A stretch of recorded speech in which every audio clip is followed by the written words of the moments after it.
We come now to the special award presented in honour of Dennis Potter.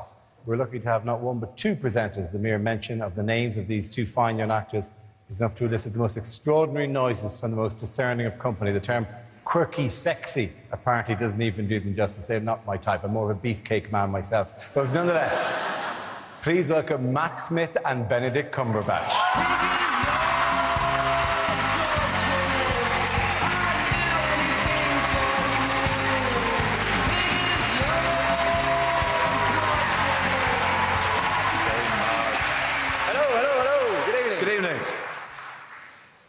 Well, ladies and gentlemen, with a title as tantalising as the BAFTA Special Award, it surely goes without saying that the recipient is a person we are here to celebrate, obviously, and to laud and to praise. And he is someone... special. Very special. This is someone very special indeed. If a little grumpy when behind with his writing, which he generally is, and his scripts are generally late, but it doesn't matter because when they arrive, boom, they are brilliant. But impossible to learn. They are impossible to learn. So when they asked us to do this, the only condition was that he had to recite all of Gilbert and Sullivan's Modern Major General, delivered double time and from memory. But from anyone lucky enough to have been in a read-through with the man known as the Moffinator, they'll know that that's a walk in the park. Is that an impression? No.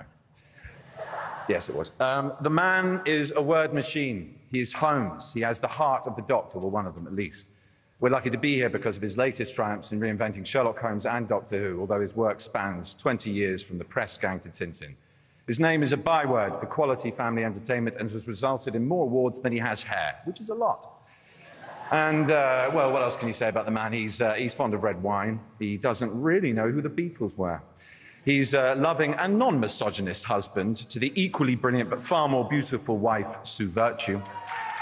And coolest dads to have to the equally cool Louis and Josh. His children are cool. What else can I bore you with and embarrass him with? Me and Karen and Arthur call him the Moth, a bit like the Hoff, but clever and Scottish and pale. He is a bad but funny dancer, and he has a sort of wonderful propensity to be brilliantly cantankerous about the world, which is one of the things I love about him. He makes me laugh. I hope he keeps writing for many years to come. Did he write that? No. I thought so. It was terrible. Actually, he did. It was brilliant. Ladies and gentlemen, without any further delay, let's look at the master at work. Don't turn your back, don't look away, and don't blink.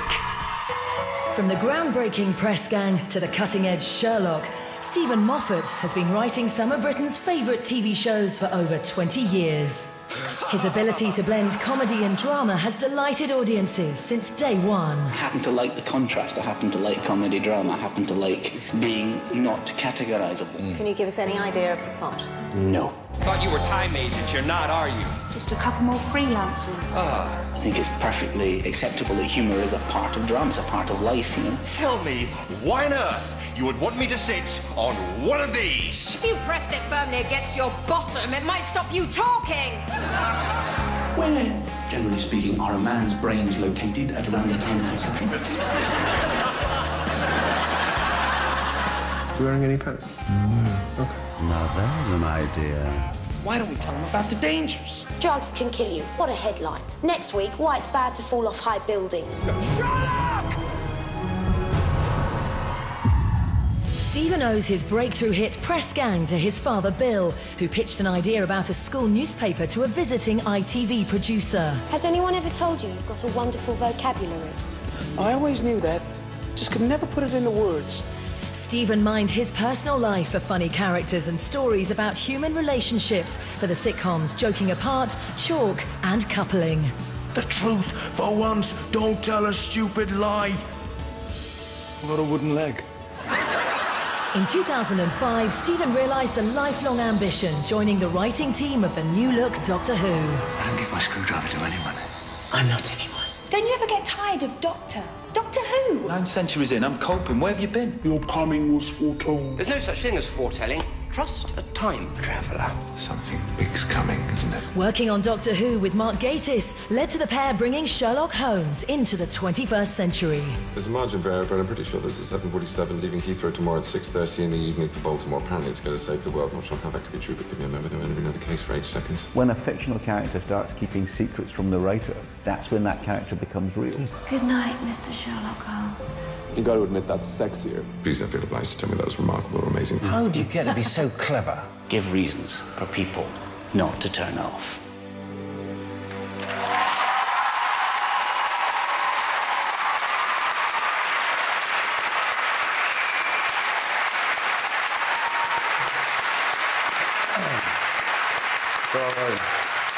Ladies and gentlemen, it gives us great pleasure to announce that the winner of this year's BAFTA Special Award goes to our colleague and great friend, Mr. Stephen Moffat.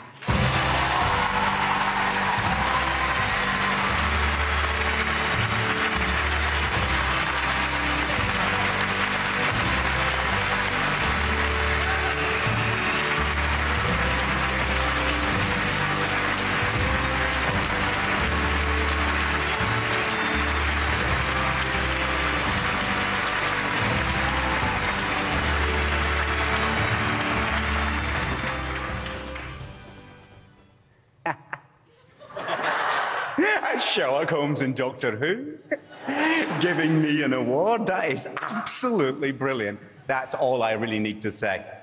When I was first told about this, I started getting interviews because it was announced a short while ago. And the very first interview I got, the interviewer asked me the best ever first question about this kind of award. He said, "Wouldn't you rather win a proper BAFTA?" To which I entirely failed to reply, no. This is, when I got that letter, simply the proudest moment. Indeed, when I got that letter, I showed it to my son because I couldn't quite make out the truth of it. I thought, Dennis Potter and me on the same page. Look, it's me and Dennis Potter. It's a proper big award. I'm a real writer. I am so inadequate to this award, there are more than the usual number of people to thank. So I will skip very fast past people I should be talking about, like Sandra Hasty and Ben Stevenson, and talk about the two shows that got me here tonight, let's be honest. On Doctor Who, it was Piers Wenger and Beth Willis who carried me through the first 2 years, often by the hair. The thankless task has now fallen to Cara Skinner and Marcus Wilson. And on Sherlock, I can't but mention my brilliant friend and most brilliant collaborator, and in the words of Doyle himself, never better applied, the best and wisest man I have ever known, Mark Gatiss.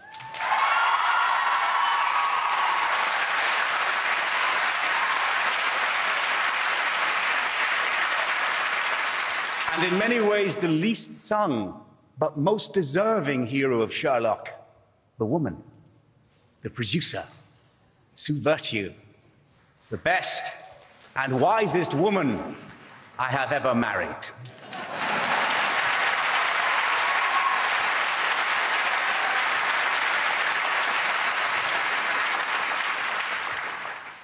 Thank you all. Thank you, BAFTA, for Tommy. Good night.